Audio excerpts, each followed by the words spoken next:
श्री शिवाय नमस्तुभ्यम दोस्तों, हर हर महादेव। एक बार पुनः स्वागत है आपका आपके अपने चैनल शिव महापुराण में। पहले तो सबसे पहले दीपावली की आपको बहुत बहुत शुभकामनाएं। यह दीपावली आप सभी के लिए मंगलकारी हो। माँ लक्ष्मी की कृपा आप सभी पे बनी रहे। दोस्तों, आप जानते हैं कि दीपक कितने प्रकार के होते हैं? 24 तरह के होते हैं। आप स्कंद पुराण में जो कार्तिक खंड है वह निकाल के यदि आप पढ़ेंगे तो आपको ये जानकारी अवश्य प्राप्त होगी।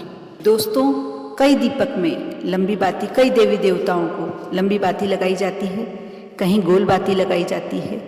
आप यह जानते ही होंगे। नहीं जानते तो इस वीडियो को शुरू से अंत तक देखें कि सर्वश्रेष्ठ दीपक कौन सा होता है। हमें आज शाम को कौन सा दीपक लगाना है जिससे माँ लक्ष्मी की पूरी कृपा हमें प्राप्त हो। दीपक लंबी बाती का जो लगाया जाता है, देवी माँओं को लगाया जाता है। जितनी भी देवियाँ होती हैं उनको लंबी बाती का दीपक लगाया जाता है। गोल बाती का दीपक देवताओं को समर्पित होता है।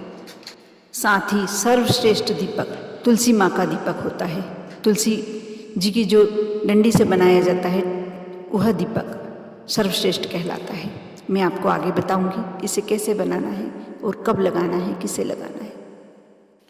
आप जब पितरों के लिए दीपक समर्पित करते हैं तो लंबी बाती का लगाया जाता है। साथ ही पीपल के वृक्ष के नीचे, बड़ के वृक्ष के नीचे आपको लंबी बाती का दीपक लगाना चाहिए। दोस्तों, जब हम देवी माँ को दीपक समर्पित करते हैं, दीपक लगाते हैं, तो आपको यह अवश्य ध्यान रखना चाहिए कि माँ को, कोई भी माँ, पार्वती माँ, लक्ष्मी माँ, जगदम्बा, भवानी, दुर्गा, सभी जगह आप लंबी बाती लगाएं।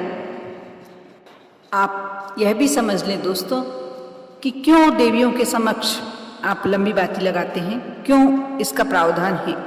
क्योंकि हम देवी से जब भी कुछ भी मांगते हैं इसलिए लंबी बाती लगाते हैं। आप वंश की वृद्धि के लिए देवी माँ को लगाते हैं, कुल देवी को, तो लंबी बाती लगाना चाहिए। माँ लक्ष्मी के समर्पित आप बाती इसलिए लगाते हैं कि हमारे यहाँ लक्ष्मी की वृद्धि हो, इसलिए लंबी बाती लगाते हैं। और देवताओं के समक्ष गोल बाती इसलिए लगाई जाती है क्योंकि हमारा मन स्थिर रहे। गोल बाती से जैसे गोल बाती टिकी होती है वैसे ही हमारा मन देवों में स्थिर रहे। आपके चरणों में हमारा मन स्थिर रहे, इसलिए हम आपके समक्ष गोल बाती लगाते हैं। देवताओं से हमें यह विनती करनी चाहिए जब हम देवताओं के समक्ष दीपक लगाते हैं। तब हम सहस्त्रावली बत्ती क्यों लगाते हैं? 108 बत्तियों की बत्ती, साथ में 100 की, कोई अलग अलग 365 बत्तियों की बत्ती, एक बत्ती बना के कोई लगाता है। 108 का लगाने का और रहता है। आप क्यों लगाते हैं? आप यह भी अच्छे तरीके से जान लीजिए। स्कंद पुराण के कार्तिक खंड में उल्लेख है इस बात का कि सहस्त्रावली बत्ती क्यों लगाई जाती है। जिस व्यक्ति ने कोई भी धाम नहीं किए हों, कोई भी तीर्थों में स्नान नहीं किया हो, वह यदि सहस्त्रावली बत्ती लगाता है तो उसको पूरा पुण्य, पूरा फल प्राप्त होता है। इसलिए सहस्त्रावली बत्ती लगाई जाती है। यदि कोई भी व्यक्ति 108 बत्ती की एक बत्ती बनाकर घी में डुबोकर कोई भी देवता, शिव जी के समक्ष, विष्णु जी के समक्ष, श्री कृष्ण जी के समक्ष यदि ये बत्ती लगा देता है तो उसे तीर्थों के दर्शन और तीर्थों की नदियों में स्नान का पुण्य पूरा प्राप्त हो जाता है।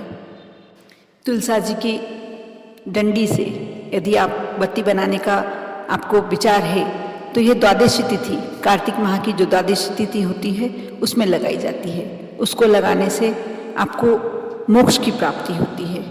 आप अवश्य है बत्तियों का पूरी जैसा भी बताया गया है वैसा करके देखें। आप देखना आपके जीवन में कितनी परिवर्तन आ जाता है, कितना पुण्य मिलता है आपको। आप अवश्य कार्य करें।